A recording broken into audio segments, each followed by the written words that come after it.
Nous sommes à 6 mois des élections présidentielles de mai 1981. Devant des millions de téléspectateurs, Coluche annonce sa candidature.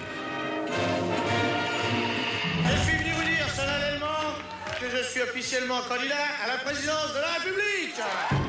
Ce qui au départ n'était qu'une blague devient vite très sérieux. Plus de 2 Français sur 10 sont prêts à voter pour Coluche. Face à Giscard et Mitterrand, l'humoriste est forcément un candidat gênant. J'appelle les feignants, les crasseux, les drogués, les alcooliques, les pédés, les femmes. Coluche, c'est pas drôle, finalement. L'élection du président de la République devient une espèce de comédie. Eh ben, c'est autre chose qu'une comédie, l'élection d'un président de la République. Les parasites, les jeunes, les vieux, les artistes, les taulards, les gouines, les apprentis, les noirs. C'est un danger, il devient dangereux politiquement. Dans cette affaire, il y a de quoi déstabiliser Giscard. C'est autant de voix en moins pour Mitterrand au premier tour. Les piétons, les arabes, les français, les chevelus, les fous, les travestis. Il ridiculise la politique en général. Ce mec-là, faut plus qu'il parle. À un moment, il devient flagrant qu'on n'en parle plus dans la presse, que dans les radios, on l'évite, et qu'à la télévision, il n'est plus invité. Censure, pression, menaces.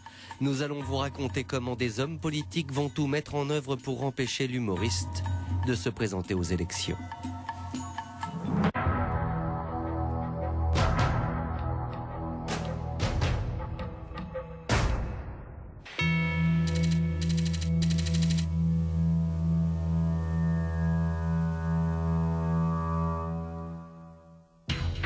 Les raisons qui poussent Coluche à se présenter aux élections présidentielles n'ont au départ rien de politique. Il s'agit en fait d'une vengeance. Février 1980. Nous sommes à plus d'1 an des élections. Coluche est une star et il fait rire la France entière.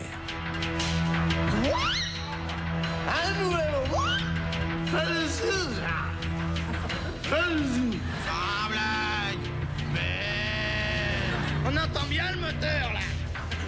Non, je dis c'est un diesel. Tous les soirs, l'humoriste fait salle comble.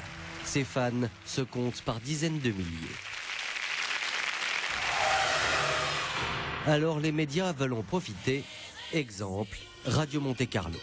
La station du sud de la France est en perte de vitesse et décide d'engager Coluche. On double l'audience du jour au lendemain et nous savons que tous les jeunes qui sortent de l'école se précipitent chez eux pour aller écouter Coluche sur Radio Monte Carlo. Donc il y avait véritablement un mouvement, c'est clair.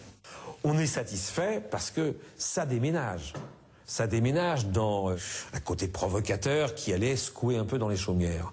Mais je me rappelle, j'étais dans mon bureau à Monaco, je l'ai écouté tous les jours, et tous les jours en ouvrant l'antenne, je me disais, qu'est-ce qui va encore nous tomber sur le dos aujourd'hui? Qu'est-ce qui va encore sortir? Car Coluche est incontrôlable. Très vite, les gros mots et les insultes pleuvent à l'antenne. Écoutez, hein, Coluche, moi le jeu, je me le mets au cul. Ah, très bien. Ben, on vous le taille en pointe. Parce que sans ça, vous allez avoir du mal, hein. Écoutez, madame, justement, je vais vous dire, à propos de se le foutre au cul, notre jeu, vous allez voir que vous n'êtes pas tombé loin, vous auriez pratiquement pu gagner.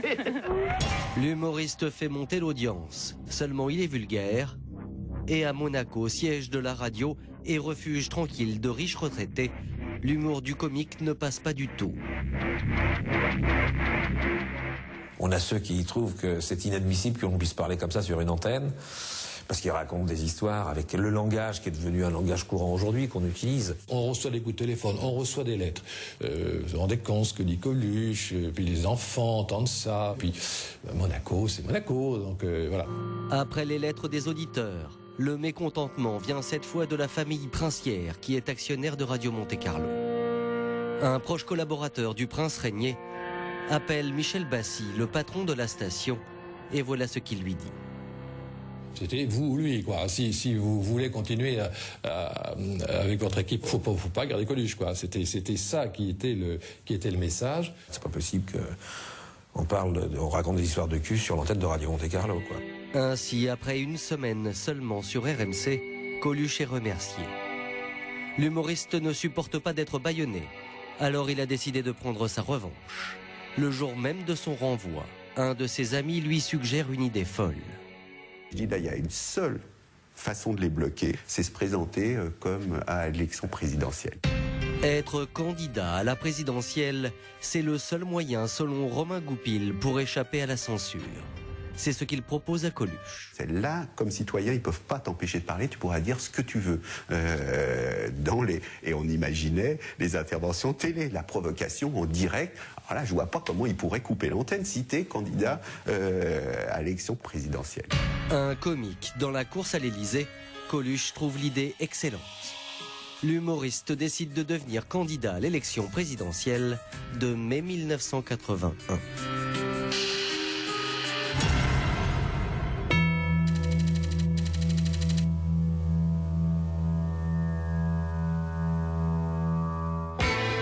L'homme à la salopette veut montrer à la France entière qu'il est capable de se lancer dans la course à l'Élysée. Mais voilà, l'humoriste n'a pas de parti politique. Alors pour être crédible, il doit préparer minutieusement un programme. Pendant des mois, 2 hommes vont être ses conseillers de l'ombre. Jean-Michel Vaguelzy, 28 ans, secrétaire de l'humoriste. Et Romain Goupil, 32 ans, cinéaste. Ensemble, ils ont une idée, faire de Coluche le porte-parole des marginaux. J'appelle les feignants, les crasseux, les drogués, les alcooliques, les pédés, les femmes, les parasites, les jeunes, les vieux, les artistes, les taulards, les gouines, les apprentis, les noirs, les piétons, les arabes, les français, les chevelus, les fous, les travestis, les anciens communistes, les abstentionnistes convaincus, tous ceux qui ne comptent pas pour les hommes politiques, à voter pour moi, à s'inscrire dans leur mairie et à colporter la nouvelle. Tous ensemble pour leur foutre au cul avec Coluche, le seul candidat qui n'a pas de raison de mentir. L'électorat de Coluche, ce sont les exclus, ceux qui ne votent pas. Le potentiel est énorme. En France, 30% d'abstentionnistes. Si tous les abstentionnistes votent, ça fait 30% des voix. Or, qu'est-ce qui caractérise les abstentionnistes? Ça, c'est l'analyse politique, c'est que ce sont des minorités. Les crasseux, les drogués, les homosexuels, les non-inscrits, les lesbiennes. Et les minorités mises bout à bout, ça fait la majorité. Coluche a un message, reste maintenant à le faire passer. Pour annoncer sa candidature, le lieu est tout trouvé. Ce sera le théâtre du Gymnase à Paris, là où l'humoriste fait ses galas. C'est marrant la politique. Les hommes politiques sont marrants. Encore que je ne pense pas qu'ils nous feront un jour autant marrer qu'ils nous emmerdent. Cette fois, il ne s'agit pas d'un sketch. Pour annoncer qu'il se présente à l'élection, il va inviter toute la presse. Le Monde, France Soir, Libération, Le Figaro seront présents. Car l'objectif est de faire un coup médiatique. Ce qu'il nous fallait, c'est toute la presse, tout. Allez, on voulait tout. Parce que rien de ce que fait Coluche est fait en dilettante. Quand il fait un truc, il le fait à fond, totalement. Et voici comment Coluche s'est préparé à sa conférence de presse en vrai professionnel de la politique. Le cap des 1 500 000 chômeurs est franchi. Ah, quand même, on y est arrivé. On les a eus, nous, 1 500 000. Tiens, racisme anti-homo, ça c'est bon pour nous. Ouais. Les homos, normalement, ils doivent voter pour nous. Chez lui, à Paris, pendant des heures, Jean-Michel Vaguelzy et Romain Goupil vont lui faire de véritables trainings pour savoir comment répondre aux questions de la presse. Alors, les questions pièges, c'est est-ce que ça ressemble pas à Poujade? C'est-à-dire un candidat qui servirait à réunir les mécontents? Ça, c'est une question piège. On va analyser ou essayer d'analyser ce que les journalistes vont poser comme question et de réfléchir à comment répondre. Pourquoi vous présentez? C'est une question. Pourquoi le faire, puisque personne ne vous y oblige? Est-ce que c'est sérieux? Est-ce que votre candidature est sérieuse? C'est ça, en gros, les pièges, tu vois, de la... Peut-être qu'ils vont te poser des questions par rapport à la peine de mort, vu que ça fait le 3e mec qui est condamné à mort. Quelle position j'ai contre la peine de mort? Par rapport à la peine de mort ou par rapport... Eh ben, je suis contre, moi, non? Je suis pas contre, moi, la peine de mort? T'es contre, moi. Qu'est-ce que t'en penses, toi? Je suis contre la peine de mort. 30 octobre 1980, théâtre du Gymnase, c'est le grand jour. Une centaine de journalistes assistent à la conférence de presse de l'humoriste. Ce jour-là, Coluche annonce officiellement qu'il est candidat à la présidence de la République. Alors, la raison pour laquelle je me présente aux élections, c'est donc à cause de ce tas de gens qui sont pas représentés par la politique, qui en sont des consommateurs et qui subissent la politique.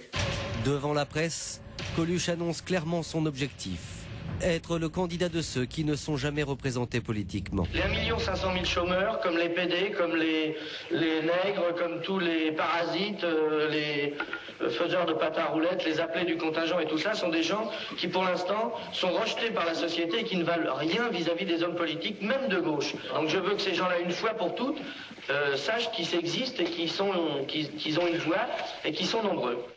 Le lendemain de la conférence de presse, Coluche candidat fait la une des journaux. Mais les commentateurs politiques n'y accordent que peu de crédit. On est tous un petit peu estomaqués et en réalité on pense que c'est plus le fait d'un homme qui se saisit de la tribune pour se faire connaître, faire valoir éventuellement ses idées, que quelqu'un qui a une chance sérieuse d'aller jusqu'au bout et qui va compter. On a l'impression que tout ça est quelque chose qui ne va pas durer bien longtemps. Les gens sérieux ne croient pas à la personne qui n'a ni expérience, ni compétence, ni passé. C'est soit la rigolade, soit l'indifférence, le coup du mépris. Honnêtement, je ne le prenais pas pour un penseur politique. Je ne le prenais même pas pour un acteur politique amateur. On s'en fichait de sa candidature. On savait bien que de toute façon, il était peu vraisemblable qu'elle aille jusqu'au bout. Et qu'en tout état de cause, si elle avait été jusqu'au bout, elle aurait été totalement marginale. L'éminent journaliste politique Alain Duhamel va très vite comprendre qu'il s'est trompé, car Coluche va bientôt réaliser l'impossible.